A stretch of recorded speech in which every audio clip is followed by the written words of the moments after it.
Hey everybody, welcome back. This is Kaylee McMahon. You guys know me. I am the apartment queen. And this is our show, Number One Leading Ladies, where we help women to bring each other up instead of tear each other down. Today we have a special guest with us, Stephanie Erwin, and I am really pleased to have somebody that is different on our show today because typically we have a lot of women that are in real estate, a lot of women that have something to do with like the equities market, stock market, things like that. But she has a very unique perspective on her business. And Stephanie, I'm going to let you actually introduce yourself because I'm not going to do it justice. Of course. Thanks, Kaylee. So I'm Stephanie. I am a co-founder of Cahoots, and that is basically a sustainable and closed-loop clothing membership for kids. And what closed-loop means is that we have zero waste.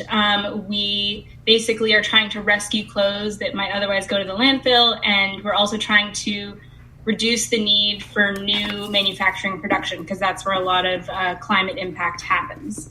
So my background is in data, and I just got an MBA in sustainability, which sounds crazy, and I can go more into that later. But and so I came from that and was like, I can't imagine working in a big corporation. I can't imagine working in a nonprofit. I've done both. So I think it's time to start my own thing, and my family has a bunch of entrepreneurs. So it seemed like a great idea at the time. Very cool. So just like the typical woman, you're highly, highly educated, which is obviously awesome. So I'm really excited to learn a little bit from you today too. There's so much that you can teach all of us. So that's why we have you on here. Now, some of the things that we always talk about in these shows or recordings is we talk a little bit about your business, a little bit about being an entrepreneur. And a lot of people that I meet really think that being a entrepreneur is something that's not that it's easy, but that it's like the shiny object. You know, you have all the time on your hands. You can go where you want when you want to, and you can create your own schedule, etc. And that the freedom of time that we have is therefore some kind of a luxury. I don't understand, but it's really not like that in reality. What really happens is that we come to a point in our business where we have a problem that we're solving, and then you kind of have to start from the ground up building all these things, and there's a lot of challenges on the way. Once you overcome most of those challenges and get traction, as you know, you and I both are involved in a group right now that's what we focus on. Once you get traction, then you can start kind of accelerating that and building upon that. But let's talk about just that first part where you're like, okay, I'm going to start a business. Here's the challenges that I'm going to encounter, and how did you get over those challenges to start getting some traction?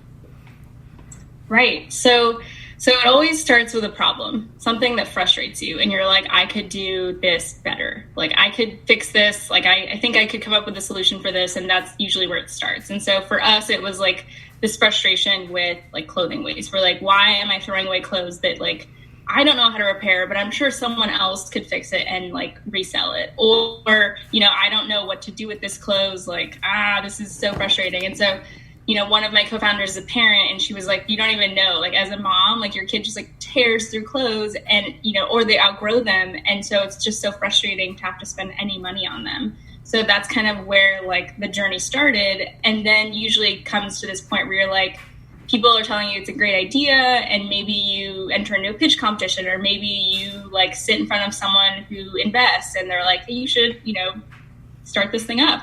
And so, we eventually decided to start this thing up, and, it starts as there's all this enthusiasm and energy at the beginning, and you're like, we're going to like change the world and all this kind of stuff. And, then there gets to be this point where it's just like, kind of like you have to take it into small pieces. And you have to say, okay, first thing first, what is our minimum viable product? Like, what is the prototype we're going to start with? How are we going to pilot this? And so for us, it was like, we went out and we're like, okay, we're going to find 30 families in New York City in the Hudson Valley who are willing to pilot our service for 3 months for free. And we'll talk to them, we'll get feedback, we'll learn about them so we can sort of understand if this is something that we could then scale up. So, you get through the pilot period and then you learn all these things. For us, we learned that girls really like pink, that, a lot of our families have more than one kid, which we didn't think about. And that clothes actually, if you buy the right things, don't rip apart as quickly as you think they do. Yeah. And so with that knowledge, then we're like, okay. And then parents also wanted to exchange less. They didn't want every month. They wanted a little bit. They wanted to exchange when they wanted, and it was usually more seasonal than it was monthly. So like with that, we're like, okay, like now we have all these things, so we're gonna start a beta. So then you like go to like the prototyping and like the next stage, and you're like taking the things that you've tested to the next level. And that's when things start to get serious. That's when you're like, okay, like we got to spend a little more time on like our support systems and our website and like our social media. And usually it's about building a community so you can start to get that traction.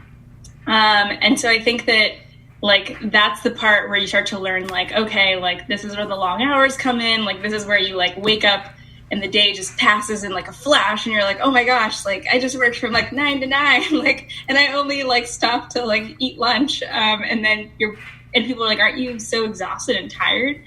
But like, you know, if you're like me and you just like believe so much in what you do and that you're like you're like making someone's life better with your product, like it just seems, it's exhausting some days, but most days it's actually like super energizing.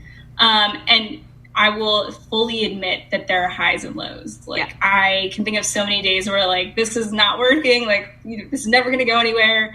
And then the next day you get a email from someone saying like, oh, like, I love this. Like, you know, I want to sign up right now. And you're like, oh, maybe this is worth it after all.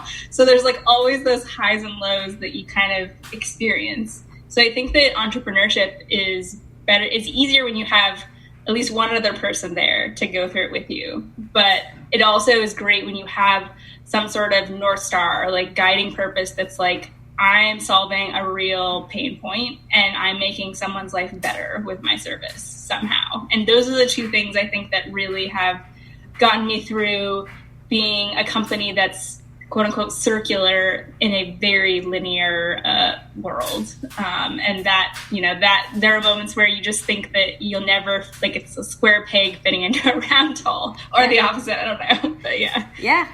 No, I totally agree with you. So that's, I guess the traction that you started receiving was when people kind of were interested in making orders and moving forward with the service, right? But then you said there's that gap between like understanding, do we have something that actually, or we have an idea and then we're seeing what the application really is with the real life people. And then the long hours come in between that and then actually getting some traction. So do you think that, maybe some entrepreneur friends, like for me, I have a lot of friends that do the same thing, you know, different things, but they're entrepreneur minded. So a lot of people, do you think they give up in that process? And if so, what advice would you give them? Yeah. I mean, I think that, you know, I hate, and, you know, in the moment, I hate hearing like the feedback of like, is that a data-driven decision or something like that? But like, it is about the first step. I think that was really important for us was like, what are the assumptions that my solution is based on? It's like simply like, what are the things that create this problem and that I think my solution is going to fix? And then you have to figure out a way to then test those key assumptions. So for us, like we were thinking like parents are inconvenienced by like the fact that they buy clothes and then they fall apart.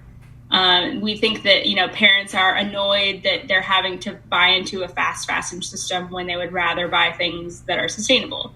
So like those were two key assumptions that were underpinning our solution to create a more sustainable kids clothing membership.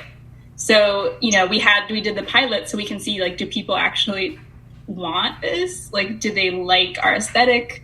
Do they like the service that we're offering? And so like that was kind of the point of the pilot. So if you don't have to necessarily do a full-on 3-month pilot like we did, where we were like lugging kids' clothes to people's apartments around New York City.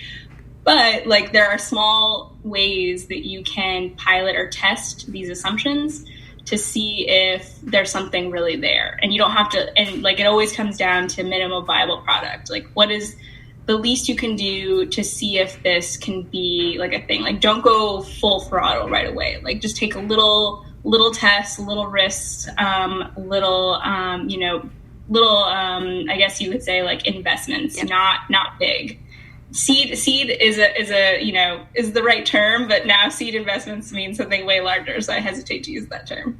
That's so true. And so you get like a little bit of, I guess, almost like affirmation that what you're doing is, or what's not working, but finding out what is, and then being able to put more time and energy and money into it. Obviously we know as a startup, you don't have very much capital usually to start with.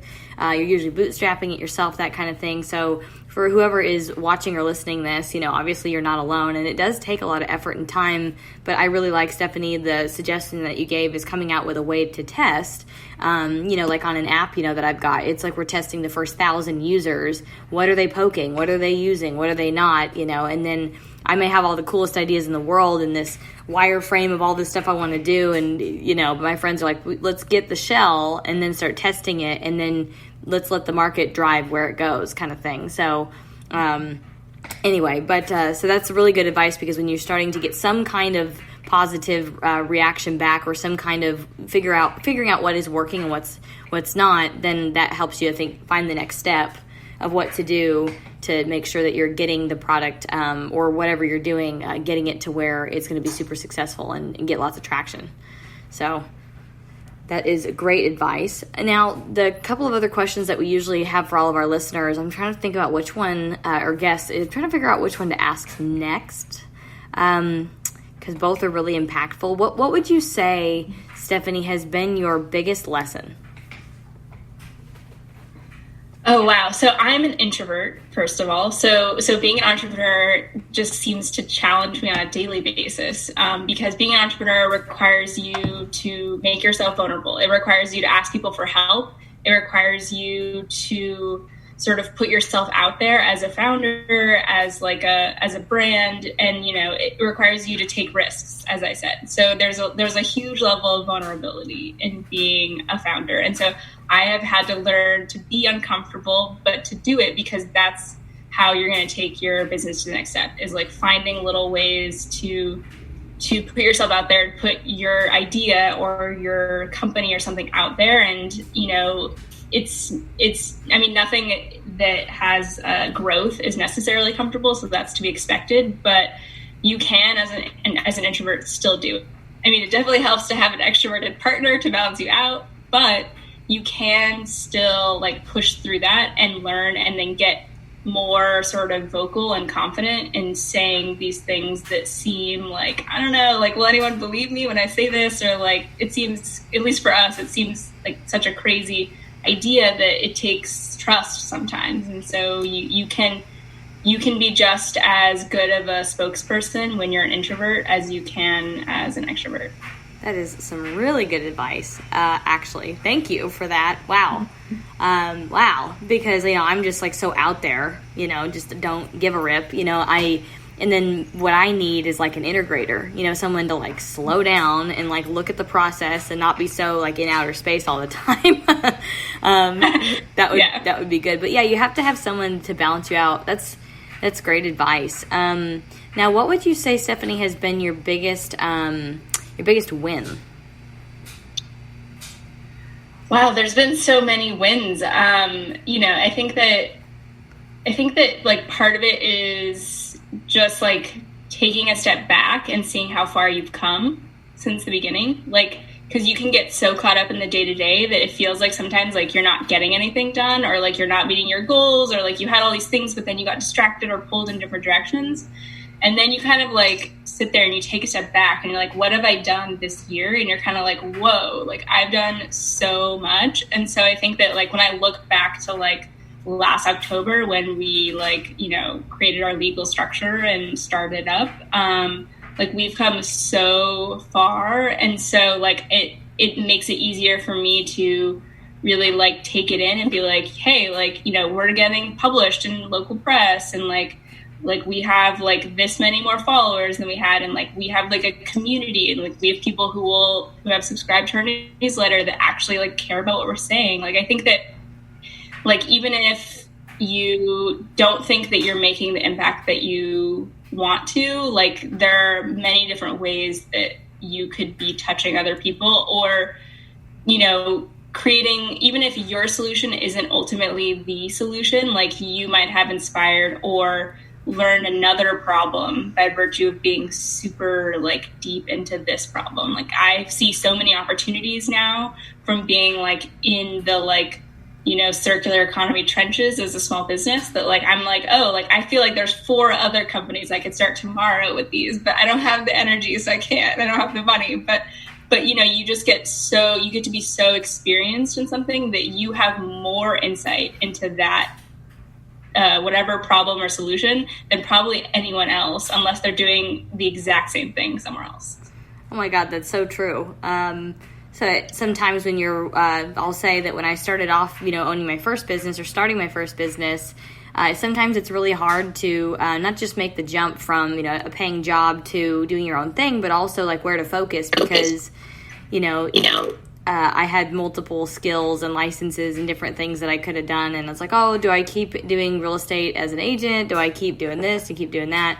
And I think you're right. If you just jump in and you're able to see that specific lens or that specific niche, I guess, if you will, you'll find so many other things. And I don't know if you would call that eventually like side revenue or ways that maybe, you know, that you're kind of integrating that vertically with whatever you're doing. Like, for example, in my apartment business, a friend of mine saw that there was an issue with pricing for American source supplies. Long story short, ended up his wife is from the Philippines, so they ended up shipping in a ton of materials here and starting their own warehouse that actually supplied and vertically integrated with their company so that they would be able to afford the supplies when they were doing these massive renovations. And then all the other apartment owners, all of us, I still actually order from that company, ended up using the same supplier, you know, so fixed another problem where they're able to, you know, order in bulk, make it more cost effective. And then now what I'm seeing with like this AI idea that I've got, you know, I came up with another side idea yesterday where it's like, oh, well, if we're using facial recognition technologies on our properties, we can do things like so the guy who's helped me build it, we've already put the technology into Gillette's systems where they're doing product management and what do you call it when they have the big warehouse and they do all the supply chain management.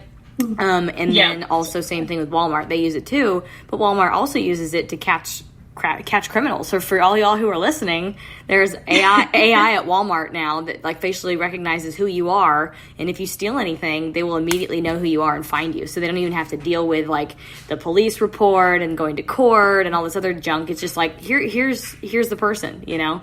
So it's the same thing on our properties. Like we had we have fires and things that happen, and someone recently committed arson, and that's exactly how the fire started. And so it would have been a lot less of a time period of brain damage with the insurance company if we would have said, hey, here's the footage, you know, here's the person. So all these things, though, that once you're focused in it, that you see all these other side problems. So yeah, totally. That's a really big win, you know, being able to focus and get good at your thing. Yeah, and, you know, I feel like that's why you see so many people who, after they retire, they become, like, consultants. Because, like, no one else has, like, the knowledge and the experience that they have in their heads. Because, like, they were, you know, living it day to day, putting out small fires or what have you. Like, there's nothing more valuable than finding someone who worked in it for, you know, even just a few years. Like, you can't beat that experience. Like, I would say, like, just having finished my MBA, like, the stuff I've learned in the last year since I basically finished, like it's much more applicable to me in my like job day-to-day skills than anything I learned in my MBA program. Really? So, I mean, it definitely prepared me to you know, get ready for this, but like these are things that, you know, anyone could learn with practice. And, you know, if you have someone you can call and be like, hey, like, I know you specialize in this. Like, can you give me some, like, starter points of, like, where to, like, how to do beta tag, like, you know, like, meta tags on my website. Like, that's something I was learning, like last week because, like, I just had no idea that was a thing. You know, I'm a data person, and I'm so, like, focused on the back end that I'm not thinking about the front end. And so, you know, one of the biggest piece of advice that I always tell people is, like, don't, like, even though it's great to get all this experience and to get into this niche, like, also remember how valuable it is to, like, take a step back and be, like, have some generalist tendencies or knowledge, because I get so much inspiration from other industries. Like if I'm having a problem and I'm like, no one else is solving this, I'm like, well, what are these like other industries doing? Because like they might have had like an interesting idea that I'm like, maybe I could figure out a way to like apply that to my company or to my problems that I'm having. Oh my God, that's so true. That's so true. Like, that's why I'm so open-minded. I went to a hotel board meeting and I'm sitting there going, oh my God, I have like a list this long now of like all these value add ideas that I can just tweak and make it to where it's for residential multifamily or for apartments. It's the same thing. It's just instead of looking at our nightly rate, we're looking at our monthly rate. So you're just multiplying that thing by 30 or, you know what I mean? Like it's just reapplying it in a different way. Yeah. Totally. Yeah. We have this issue where, we have thousands of unique clothing items. Like, it's not like I have like 200 of one shirt, like 300 of another pair of pants. Like I literally have like thousands of different items. And even if they're the same when we got them, after 2 or 3, kids borrowing them, like they are different. Like they have worn them differently. They have different things they do. They, one skateboards, another one likes to dance. Like that will affect how the clothes change over time.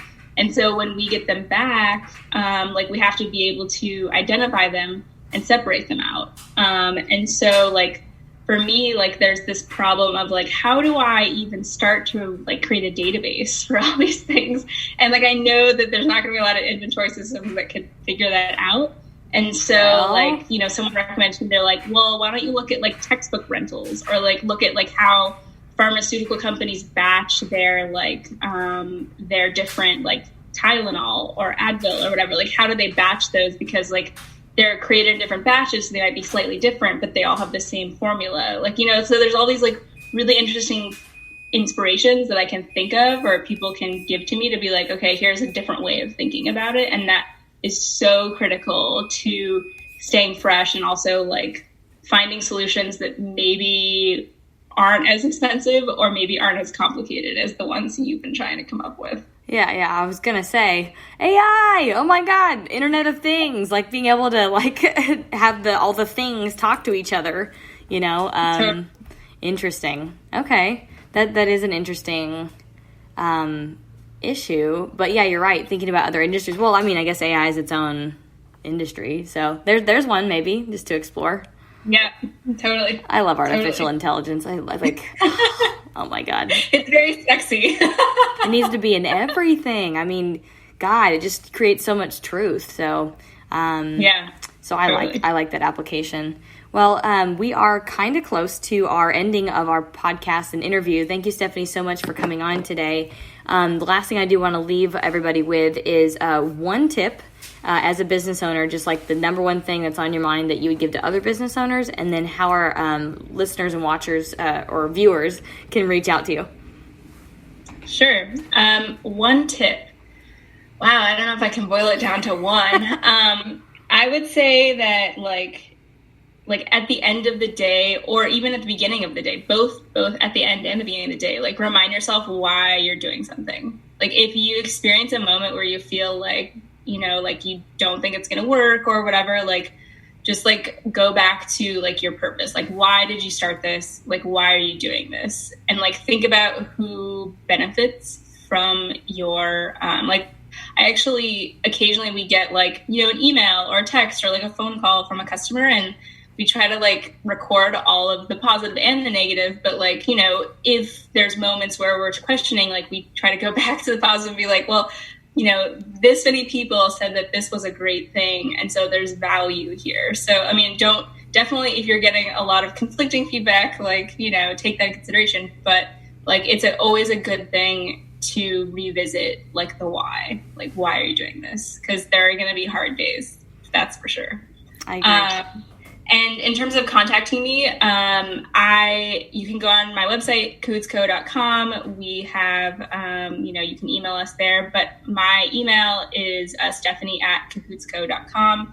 And I'm on the East Coast time, but which I don't think is that much different from Texas. But I think that, the one thing that is different about this age is like you can reach out to me on Instagram, like you can DM me, like you can like literally any of those things I will welcome. And I hope that, we can enter into this COVID world and try not to be as transactional, because I get so much value from, chatting with people and learning from people, especially people who, do repair. Like, I am learning new things every day, like how you could patch this knee or how you could sew this button, or like, I'm definitely still learning. And yeah, I'm actually bowled over every day by how many things there are to learn and that I don't know. Yeah, that's a really good perspective to have. I try to always think that. I just don't know it all, Totally. Stephanie, thank you so much for taking time out of your day to be on our show and be on all of our different media sources. And thank you for our listeners for tuning in today and for being a part of our community. Again, this is Number One Leading Ladies, where we work to build each other up instead of tear each other down. We'll see you guys on the flip side probably next week. And thank you again, Stephanie, for being here today. Thank you. Thank you.